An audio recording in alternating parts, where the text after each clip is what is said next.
Hi everyone, my name's Tim. Welcome to Tim Burbage Reads. Today I'm going to give you a book review of Abroad in Japan by Chris Broad. I did have a physical copy of it, but I had to give it back to the library, so I'm just going to put a picture up instead, hopefully. Um, this is okay. So Chris Broad, not the cricketer, is a YouTuber, and he has a channel called Abroad in Japan, where for the past few years he has been in Japan, and it's about him. It started off small as his life there, and then now he's like a full-time YouTuber. And this is his book. I think he's been in Japan for 10 years, something like that.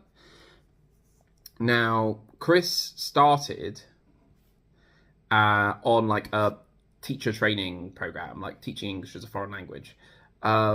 And then did that for a couple of years, and then since then has gone on to do other stuff.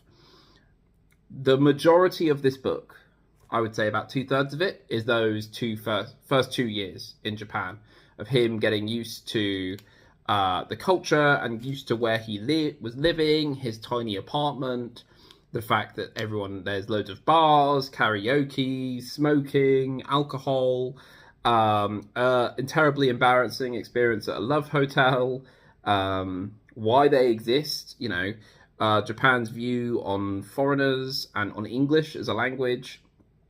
And I really, really enjoyed it.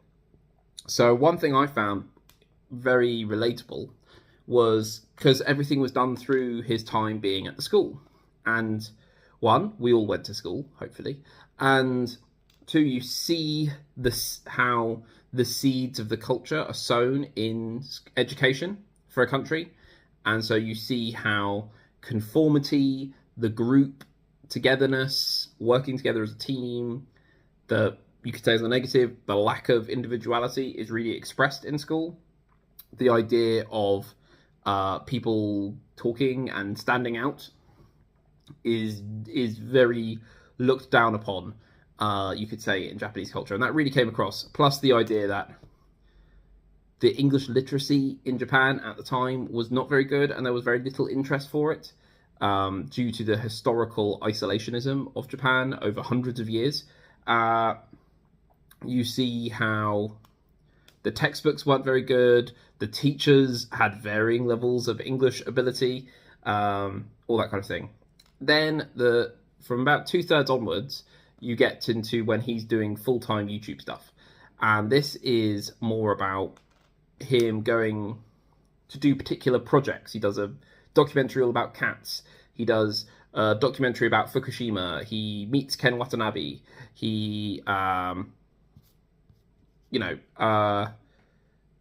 goes to like an award ceremony and stuff like that. He cycles up and down Japan and stupidly says he's going to do a video every day and then doesn't. So there's kind of, and interspersed in between these two sections is him exploring different areas of Japan. So he goes to Mount Fuji. He climbs Mount Fuji, which is, having read that, I don't want to climb Mount Fuji anymore. He talks about tea houses. He talks about temples. He visits Osaka, which is like one of his favorite places. So I found it all interesting in different ways. One thing that this is not a travel guide to Japan, which is why probably the main reason that my wife got it for me from the library was thinking, it's 10 years in the land of the rising sun. It's, what are some good places to go to? What are some good tips? Things like that. And there's not really a ton of them. There's one right at the start, which is the Tokyo Metropole building, is a good place to get a view of the skyline. And then Osaka, there's the bridge, like the famous bridge. So I think that's about it from a travel perspective. It's much more about Chris's view on it, and actually and his view of the day-to-day life in Japan, certainly this first 2/3. And I really enjoyed that. I really found it interesting. And then the last third was more about him trying to be a full-time YouTuber and trying to pay rent and all that kind of stuff. And that was interesting because I've got a very, very, very small YouTube channel here. And so I kind of could empathize a little bit and make connections to what I'm trying to do and trying to fit things in. So it was interesting for me, and interesting in a way that I wasn't expecting. And the two parts of it were interesting in different ways. One thing that was through the whole ran through the whole thing was Chris's writing style.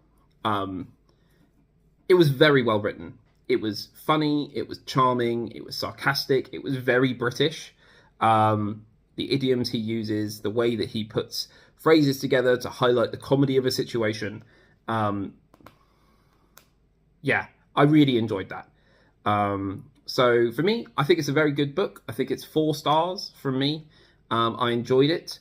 Yeah, so let me know in the comments below if you have either read this book or if you've gone and seen Abroad in Japan as a YouTube channel. I will look it up after this. And if you're watching this video and you haven't subscribed, please subscribe, because on the 23rd of May is my 1-year anniversary on YouTube, and it'll be really nice to get 100 subscribers by then. I'll be really, really happy, and then I'll go off on holiday. So anyway, I'll see you soon, and get out of my house!